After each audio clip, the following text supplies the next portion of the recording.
మత్తు పదార్థం మనిషిని వాస్తవ ప్రపంచంలో నుంచి ఊహా ప్రపంచంలోకి తీసుకువెళ్ళే ఒక విషయం.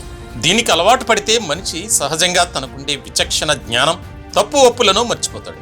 మత్తులో మనిషి ఏం చేస్తాడో అతనికే తెలియని స్థితిలో ఉంటాడు. ప్రస్తుతం డ్రగ్స్ మహమ్మారి మన దేశ యువతను పట్టి పీడిస్తోంది. అందుకే రాష్ట్ర కేంద్ర ప్రభుత్వాలు డ్రగ్స్ వద్దు బ్రో అనే నినాదంతో విస్తృతంగా ప్రచారం నిర్వహిస్తూ యువతలో అవగాహన పెంచాలని విశ్వ ప్రయత్నం చేస్తోంది. విచారించాల్సిన విషయం ఏమిటంటే స్కూల్ స్థాయి విద్యార్థులు సైతం ఈ డ్రగ్స్ బారిన పడటం. అరకొర చదువుకుని ఏ పని పాట లేకుండా జులాయిగా తిరిగే యువత మొదట డ్రగ్స్కు బానిసై ఆ డ్రగ్స్ కొనడానికి కావలసిన డబ్బుల కోసం ఇతరులకు డ్రగ్స్ అమ్మి సొమ్ములు సంపాదిస్తున్నారు. వారి దగ్గర డ్రగ్స్ కొన్నవారు తమ విలాసాల కోసం డ్రగ్స్ కొనుగోలు చేయడానికి మరికొంతమందికి డ్రగ్స్ అలవాటు చేస్తున్నారు. ఇలా ఇది ఒకరి నుంచి మరొకరికి అంటువ్యాధిలా పాకుతుంది. డ్రగ్స్ కొనుగోలు చేయడానికి కావలసిన డబ్బుల కోసం వాహనాలను దొంగతనం చేయటం, చైన్ స్నాచింగ్ లాంటి పనులు చేస్తున్నారు. ఎవరైనా ప్రతిఘటిస్తే వారిపై దాడులకు దిగుతున్నారు. అడపాదడపా హత్యలు సైతం చేస్తున్నారు. ఎటువంటి కష్టం లేకుండా సులువుగా అడ్డదారిలో డబ్బులు సంపాదించడానికి దీనిని ఒక ఆదాయ వనరుగా కొంతమంది భావిస్తుండటం దురదృష్టకరం. ప్రభుత్వాలు, పోలీసులు వీరిని ఎంత అణిచివేయాలని చూస్తున్నా కొత్తగా మరికొంతమంది పుట్టుకొస్తున్నారు. డ్రగ్స్ తీసుకునో అమ్మిన తర్వాత పట్టుబడి జైలుకు సైతం వెళ్ళొచ్చిన వారు ఏ మాత్రం మార్పు చెందకుండా తిరిగి అదే మార్గాన నడవడం అత్యంత బాధాకరం. చదువు సంధ్య లేనివారు, ఏ పని పాట లేనివారు, జులాయిగా తిరిగేవారు ఈ మార్గంలో నడిచారంటే ఏదో అనుకోవచ్చు. వారి జీవన స్థితిగతులు, పెరిగిన వాతావరణం, కుటుంబ నేపథ్యం ఇందుకు కారణమని అర్థం చేసుకోవచ్చు. కానీ ఉన్నత చదువులు చదువుకుని సాఫ్ట్వేర్ ఉద్యోగాలు చేస్తూ గౌరవప్రదమైన కుటుంబాల నుంచి వచ్చిన వారు కూడా డ్రగ్స్కు బానిసలవటం దిగ్భ్రాంతిని కలిగిస్తోంది. ఇటీవల కాలంలో ముఖ్యంగా ఆంధ్రప్రదేశ్లో ఇంజనీరింగ్ లాంటి చదువులు చదివిన వారు కూడా డ్రగ్స్ ఫెడలర్స్గా వ్యవహరిస్తున్నారు.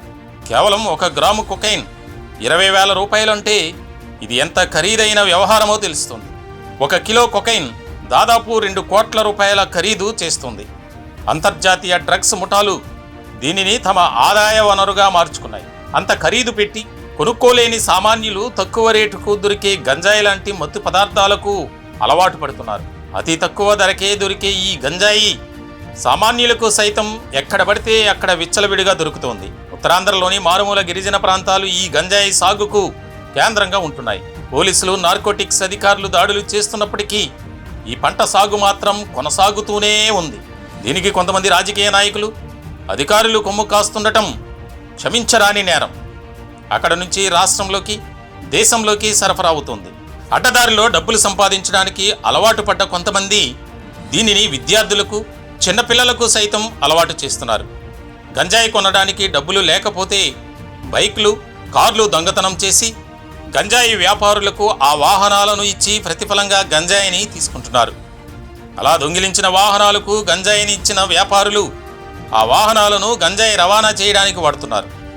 పోలీసులు జరిపే సోదాల్లో గంజాయితో సహా వాహనాలు పట్టుబడితే వాటిని వదిలేసి పారిపోతున్నారు. వాహనాల అసలు యజమానులు అన్యాయంగా గంజాయి రవాణా కేసులో ఇరుక్కుంటున్నారు. తాజాగా గంజాయి తన రూపం మార్చుకుంది. గంజాయి ఆకుల ద్వారా రవాణా చేయటం కష్టమైన పని అని భావించిన స్మగ్లర్లు గంజాయిని ద్రవ రూపంలోకి మార్చి వాటిని చాక్లెట్లు, బిస్కెట్లుగా మార్చి స్కూలు విద్యార్థులకు సైతం అమ్ముతున్నారు. ఇదంతా ఒక ఎత్తైతే గంజాయి పండించడానికి భూమితో పని లేకుండా కేవలం ల్యాబ్లలోనే గంజాయిని పండించే విధానాన్ని కొంతమంది కనిపెట్టారు. దీని పేరు హైడ్రోఫోనిక్ గంజాయి. గంజాయి సాధారణంగా మారుమూల ప్రాంతాల్లో ఎవరికీ తెలియకుండా నేలపై సాగు చేస్తుంటారు.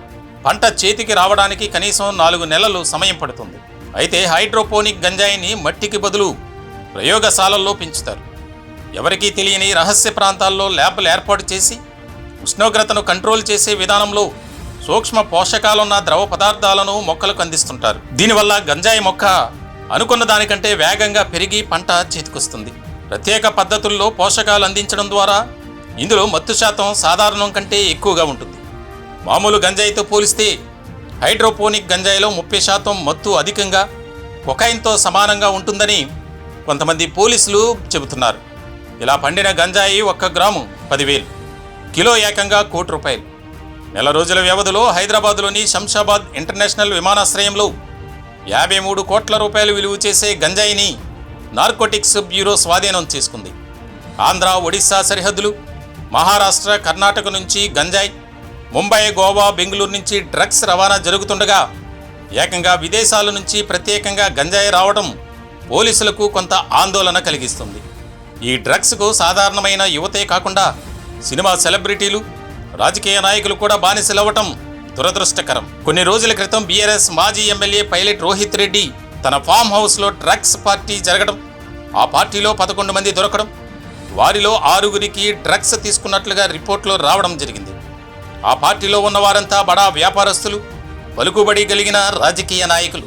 ఆంధ్రప్రదేశ్కు చెందిన టీడీపీ ఎంపీ పుట్టా మహేష్ కుమార్ యాదవ్ కూడా అందులో ఉండటం, ఆయన రక్తంలో డ్రగ్స్ తీసుకున్న ఆనవాళ్లున్నాయని ఈగల్ ఎస్పీ చెప్పడం సంచలనం కలిగించింది.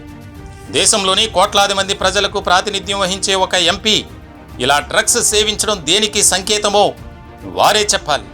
అంతేకాదు, డ్రగ్స్ మహమ్మారి ఏ స్థాయిలో విస్తరించిందో తెలియజేస్తుంది. నలుగురికి ఆదర్శంగా ఉండాల్సిన నాయకులే స్వయంగా డ్రగ్స్ తీసుకుంటుంటే ఇక వారి అనుచరగణం ఎలా ఉంటుందో ఊహించుకోవచ్చు.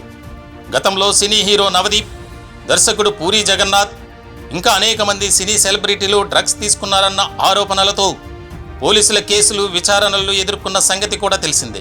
కేవలం ప్రభుత్వాల వల్ల ఈ డ్రగ్స్ మహమ్మారి అంతరించిపోదు.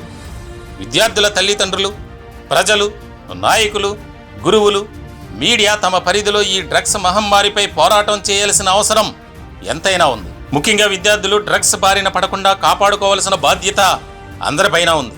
లేదంటే భవిష్యత్ తరాలు ఎందుకు పనికి రాకుండా పోయే ప్రమాదం కూడా ఉంది.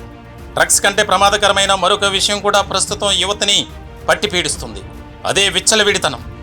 తల్లిదండ్రులు చదువుకోమని పంపితే రక్తం చిందించి సంపాదించిన సొమ్ము తమ బిడ్డల కోసం దారపోస్తుంటే అదేమీ పట్టని కొంతమంది ప్రేమని, స్వతంత్ర స్వేచ్ఛ భావాలున్న పేరుతో విచ్చలవిడితనానికి అలవాటు పడుతున్నారు. బహిరంగ ప్రదేశాలలో 10 మంది చూస్తున్నారన్న ఇంగిత జ్ఞానం కూడా లేకుండా బరి తెగించి విపరీత పోకడలు పోతున్నారు. నచ్చినంత కాలం కలిసి ఉండటం, తేడా రాగానే వారిని వదిలేసి మరొకరితో తిరగడం చేస్తున్నారు. కొంతమంది ప్రేయసి లేదా ప్రియుడు తమను మోసం చేశారన్న కక్షతో దాడులకు, హత్యలకు దిగుతున్నారు. క్షణికావేశంలో ఆత్మహత్యలకు పాల్పడుతున్నారు. నవమాసాలు మోసి కని పెంచి మంచి విద్యాబుద్ధులు నేర్పిస్తే ప్రయోజకులవుతారన్న ఆశతో తమ శక్తికి మించి ఖర్చు పెట్టే తల్లిదండ్రుల ఆశలను అడియాశలు చేస్తూ జీవితాలను పాడు చేసుకుంటున్నారు. తాము చేస్తున్నది సరైనది కాదని తెలిసినా నవ్విపోదురుగాక నాకేటి సిగ్గు అన్నట్లుగా మాల్స్లో, పార్కుల్లో, సినిమా హాలల్లో, ఆఫీసుల్లో, రోడ్లపైన అక్కడ ఇక్కడ అనే తేడా లేకుండా సామాజిక స్పృహ మరచి ఎక్కడ పడితే అక్కడ నలుగురి మధ్య వారు చేస్తున్న రోత పనులు సభ్య సమాజం తలదించుకునేలా ఉంటున్నాయి. ఇటువంటి పనులు చేస్తున్న వారిని చూసిన ఇతరులు సిగ్గుతో తలలు తిప్పుకుని వెళ్తున్నారు. కానీ వారు మాత్రం ఎవరిని పట్టించుకోకుండా వేరే ప్రపంచంలో ఉంటున్నారు. 4 గోడల మధ్య చేయాల్సిన పనులను బహిరంగంగా చేస్తున్నారు. వావి వరసలు లేకుండా ప్రవర్తించే పాశ్చాత్య పోకడలు నేటి తరం వావి వరసలు లేకుండా ప్రవర్తించడం బాధాకరం. పెళ్ళైన తర్వాత కూడా అక్రమ సంబంధాలు పెట్టుకోవడం, తమ కోరికలు తీర్చుకోవడానికి అడ్డు వస్తున్నారని భావిస్తే భార్యాభర్తను, భర్త భార్యను హత్య చేసైనా అడ్డు తొలగించుకోవాలని ప్రయత్నించడం ఈ విచ్చలవిడితనానికి పరాకాష్ట. తాము చేసే ఈ నీచమైన పని వల్ల తమ కడుపున పుట్టిన బిడ్డలు అనాథలవుతారని కానీ, భవిష్యత్తులో వారు కూడా ఇలా తయారవుతారని, తాము చేసే ఈ నీచమైన పని వల్ల తమ కడుపున పుట్టిన బిడ్డలు అనాథులవుతారని కానీ, భవిష్యత్తులో వారు కూడా ఇలా తయారవుతారని లేకపోవడం విచారకరం. సంస్కృతి, సాంప్రదాయాలకు, విలువలకు కేంద్ర బిందువైన భారతదేశంలో ఇటువంటి విష సంస్కృతి రోజురోజుకి పెరిగిపోవడం ఆందోళనకరమైన విషయం. చిన్నతనం నుంచే బిడ్డలకు విలువలు, ఇతరుల పట్ల మర్యాదగా నడుచుకునే విధానం అలవాటు చేయకపోతే ఇటువంటి దుర్ఘటనలు జరుగుతాయి. ఇది ఏమాత్రం భావితరానికి మంచిది కాదు.